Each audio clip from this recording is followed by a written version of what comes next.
سورۃ العصر، بسم اللہ الرحمن الرحیم، والعصر ان الانسان لفی خسر الا الذین آمنوا وعملوا الصالحات وتواصوا بالحق وتواصوا بالصبر۔ زمانے کی قسم، انسان در حقیقت بڑے خسارے میں ہے، بڑے نقصان میں۔ کیوں؟ اس لیے کہ انسان کی زندگی گھلتی چلی جا رہی، برف کے تودے کی طرح ہر لمحہ قطرے ٹپکتے چلے جا رہے ہیں، وقت گزرتا چلا جا رہا ہے، سوائے ان لوگوں کے جو ایمان لائے اور نیک اعمال کرتے رہے۔ جو شخص نیکی کی بھاگ دوڑ میں لگا رہتا ہے وہ اپنے اس سرمایہ کو کیش کر رہا ہے، اور ایک دوسرے کو حق کی نصیحت اور ایک دوسرے کو صبر کی تلقین کرتے رہے۔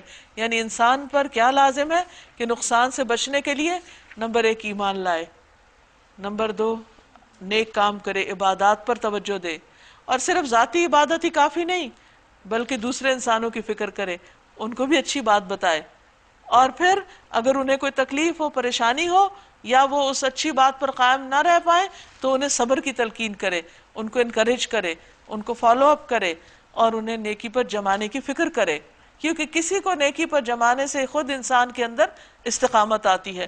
ہم اکیلے اس دنیا میں اچھے نہیں بن کے رہ سکتے، ہمیں ایک دوسرے کی سپورٹ کی ضرورت ہوتی ہے۔